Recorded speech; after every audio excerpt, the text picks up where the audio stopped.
Students, आज के इस लेक्चर में हम करेंगे लॉजिकल ऑपरेटर्स विद प्रोग्राम। ये टॉपिक हम करेंगे। तो स्टूडेंट्स, सी हमने स्टार्ट कर दिया है। हर एक टॉपिक हम ले रहे हैं। बहुत ही इजी प्लेटफॉर्म है सी को सीखने के लिए। तो जरूर से सब्सक्राइब करके हमारे चैनल के साथ जुड़ जाएं, क्योंकि सी बहुत इजी वे में आपको सिखाई जा रही है और इसके अलावा फंडामेंटल के कंसेप्ट भी इस चैनल पर है।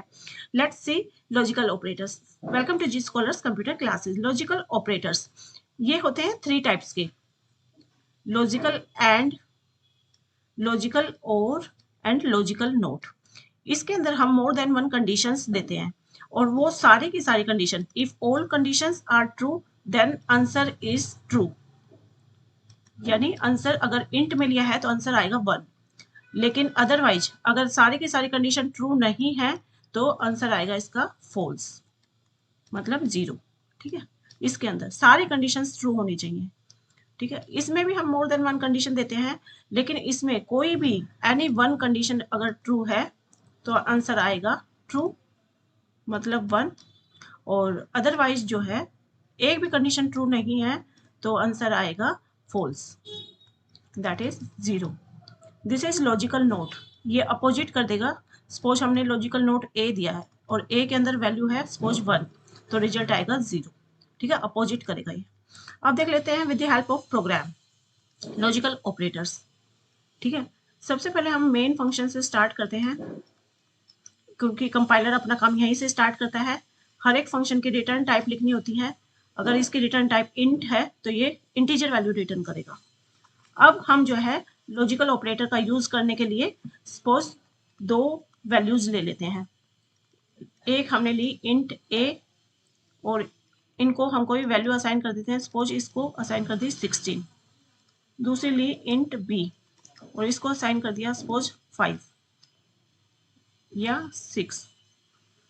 ठीक है, अब आपने क्या किया, प्रिंट एफ किया और यहाँ पे डबल कोट्स के अंदर जब वेरिएबल की बात होती है तो एक्सेस स्पेसिफायर की बात करनी होती है, यानी %d की बात करेंगे।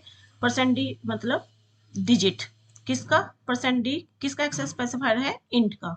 तो हम a की बात कर रहे हैं %d। और अगर आप यहाँ पे /n लगा देते हैं तो इट मीन्स आपका कर्सर जो है नेक्स्ट लाइन पे जाएगा। डबल कोट को बंद किया तो ये पहला वेरिएबल जिसकी हम बात कर रहे हैं, ये किसकी बात कर हो रही है? पहला %d किसकी बात हो रहा है? That is. अब यहाँ पे हम कंडीशन देंगे। ठीक है, तो कंडीशन क्या देंगे? सपोज हमने condition the a less then b। यहाँ रिलेशनल ऑपरेटर हम यूज कर रहे हैं, ये है लॉजिकल ऑपरेटर। अगर पहली कंडीशन, क्या a b से छोटा है और क्या a b से बड़ा भी है, ये कंडीशन हमने चेक की। ठीक है, अगर ये दोनों कंडीशन ट्रू होती है तो आंसर जो है इसका आएगा 1, क्योंकि %d यानी इंट की बात हो रही है तो यानी इंटीजर में आंसर आएगा। ठीक है, तो यहाँ पे हमने कर दिया %सेमीकोलन। अब जो है हम नेक्स्ट लाइन देखेंगे, ये लॉजिकल एंड का यूज हुआ। अब हम करेंगे लॉजिकल और का use, that is a less than equal to b। अंदर जो हम ये ऑपरेटर यूज कर रहे हैं ये रिलेशनल ऑपरेटर। अगर जो a है वो लेस देन b है या इक्वल टू b है। ठीक है, वो लेस देन है या इक्वल टू है, दोनों ही केस में बीच में हमने कर दिया लॉजिकल और का यूज। या a की वैल्यू ग्रेटर देन है या इक्वल टू है b के। इन दोनों में से कोई भी कंडीशन अगर ट्रू होती है, या तो ये कंडीशन ट्रू होती है या ये कंडीशन ट्रू होती है। ठीक है, एक भी कंडीशन अगर ट्रू होती है तो आंसर जाएगा 1, नहीं तो आंसर आएगा 0। ठीक है, ये हमने कर दिया लॉजिकल और का यूज यहाँ पे। ठीक है, अब आगे आते हैं और यहाँ पे हम करते हैं %d। ठीक है, /n का भी यूज कर सकते हैं। और यहाँ पे आपने दिया logical not a equal to b। a equal to b क्या करेगा? a की वैल्यू को, जो भी a है उसको b की वैल्यू से मैच करेगा। ठीक है, क्या a की वैल्यू b की वैल्यू के इक्वल है? ठीक है, अगर इक्वल है तो उसका जो आंसर जो भी होगा उसका अपोजिट कर देगा लॉजिकल नोट। ठीक है, तो ये इस तरीके से करना है एंड देन आप इसको सेमीकोलन देंगे और आपका प्रोग्राम फिनिश होता है और इसको करेंगे फिनिश। ठीक है, अब आपने जो ये प्रिंट एफ फंक्शन यूज किया उसके लिए हेडर फाइल यूज कर देंगे, that is #include stdio.h, this is standard input output header file. इसका एक output function, input output function है इसके अंदर, इसका एक आउटपुट फंक्शन जो कि printf है वो हमने इस प्रोग्राम के अंदर यूज किया है, इसलिए हमने इस हेडर फाइल को अपने इस प्रोग्राम के अंदर इंक्लूड किया। ठीक है, अब देख लेते हैं आउटपुट क्या जाएगी। आपका ए के अंदर क्या है 16 और बी के अंदर 6।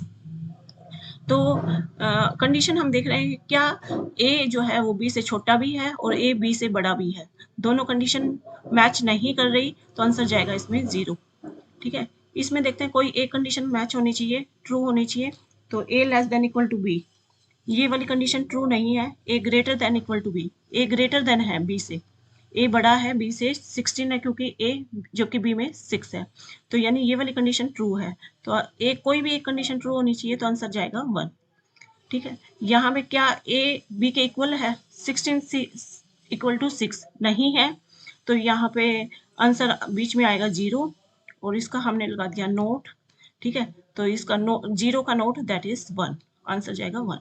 ठीक है, this is the implementation of logical operator. तो स्टूडेंट्स बहुत ही इंपॉर्टेंट टॉपिक्स चल रहे हैं। जब आपको लॉजिकल ऑपरेटर का क्वेश्चन पूछा जाए, with the help of example question पूछा जाएगा, तो एग्जांपल में आपने ये सब डालना है। और लॉजिकल ऑपरेटर के बारे में जब आप डिक्टेट करें तो लॉजिकल एंड, लॉजिकल और लॉजिकल नोट के बारे में आप बताएंगे। ओके स्टूडेंट्स, अगर चैनल पर आप नए हैं जरूर से सब्सक्राइब करके हमारे साथ जुड़ जाएं ताकि आपको सी के हर एक प्रोग्राम समझ में आ पाए। Thank you, bye bye, have a nice day.